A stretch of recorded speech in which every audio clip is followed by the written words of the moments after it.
Hi, welcome to NLP Decision Strategies.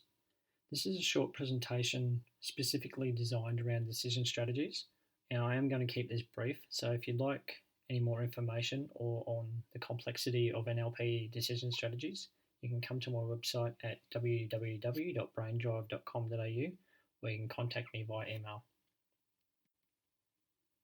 So, what is a strategy? So, in brief, a strategy is any series of internal and external experiences, or what are known as triggers, that flow into our senses either through our auditory, which is hearing, visual, which is seeing, kinesthetic, which is feeling, olfactory, which is our sense of smell, or gustatory, which is our sense of taste. And from here, we decide on where to go next, and all this happens at an unconscious level. We decide by using previous experiences. We have social influences. We have family and how we were brought up.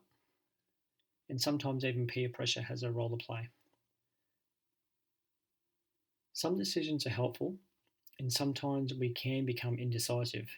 And this can be quite anxiety provoking, especially if the decision needs to be made quickly, such as a financial decision or a business decision. So, what is in a decision? From NLP terms, I'm going to give you a quick example, and it should give you a brief idea of what's involved. So, let's say you wanted to buy a toy car as a surprise for your child. What would you think about? You think about the sounds? You think about the images of previous toys? How it feels, maybe? Then, from here, we go over this idea of purchasing a toy car in our minds. So we access our memory either from a previously purchased toy car, as in directly remembering an item, or if you wanted to purchase something unique, something that you haven't bought before, you could visualize it. So this is also called reconstructed memory. So from here, we can either visualize it, as I just mentioned. We could use auditory. We could use kinesthetic to imagine what it would feel like or what it could actually do. And from here, we go through this process until we either make a decision and we are satisfied with it, or we become indecisive. So until we're able to access a state which allows us to make a correct decision, which makes us feel awesome. But sometimes we get stuck in this state and we stay indecisive, and sometimes that strategy can actually affect our day-to-day living. So, have you ever made a decision? It doesn't matter what it was, but it felt as though everything would just work out perfectly. This means that the choice that you've just made felt right, and you're able to exit the strategy and make an informed decision from what information that you currently have. Then on the other hand, have you ever felt like a decision that you made didn't quite feel right, and then you chose to think about it a little bit more until it felt right, or maybe you allowed someone else to make a decision for you? This is what is also known as a loop in a strategy. So a person could be talking to themselves about the decision, and they may get stuck in that strategy loop until either someone gives them a little bit of coaching, or someone else makes a decision for them. And being indecisive is not being able to exit out of a strategy, and there can be a number of factors involved here, as every person is different and every person has different strategies, and that's where an NLP expert comes in and can decipher what exactly is going wrong. So I'm going to give you a quick example of a well-formed strategy, and I'll give you an example of an ill-formed strategy. So we have a trigger which ignites a strategy. So in this case, it's going to be a coffee docket. So it's going to be of a coffee barista, which is someone who makes coffee, obviously, or makes hot chocolates, or whatever you want from a cafe. And they looks at the docket to see what she needs to make. And in this case, it's going to be a flat white coffee. Firstly, she remembers what a flat white should look like. Then she fills up the brew head with the coffee grinds. She then pours the milk into the milk pot and puts the steamer in to increase the temperature to 70 degrees. So I'm told. And then she adds the milk to the coffee and she gets an awesome feeling about her masterpiece, and she can now exit the strategy sequence and move on. Then in this example of an ill-formed strategy, it's going to be the exact same strategy, but something goes wrong. So we're still going to have the trigger. So she's looking at the coffee docket to see what she needs to make. And in this case, it's still a flat white again, although at this instant she gets distracted. She misreads it and makes a cappuccino. So we'll go through the strategy sequence again, and then we'll talk about what actually went wrong. Firstly, she remembers what a cappuccino should look like, because she's obviously made a mistake.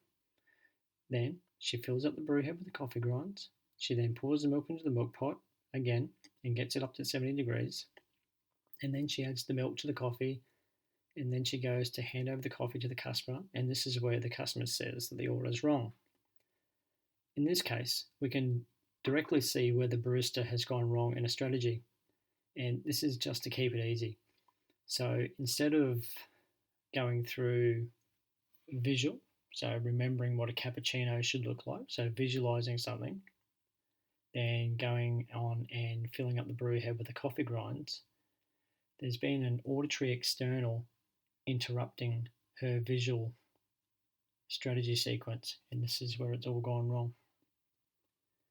Now from here, could you imagine what life would be like if this happened on a day-to-day basis? What would you do? In this case, the coffee barista could potentially pour out the now coffee and start again, wasting $4.50. But what would happen if she kept repeating this process and kept pouring profits down the drain? What if it was 10 coffees a week? What if you times that by 52 weeks of the year? That's nearly $2,340 a year of wasted profit. And what would eventually happen to the coffee business? What would happen if the coffee business was in business for 10 years and had the same staff member without addressing any of the issues? Look, this is a fairly easy exercise to get a grasp of, although some strategies can get very tricky to the point where people can waste millions of dollars. And I've seen this before, and I've dealt with this on numerous occasions. And it may only be a simple aspect of a strategy. It's an ill-formed strategy which may only need minor tweaking to get back on track.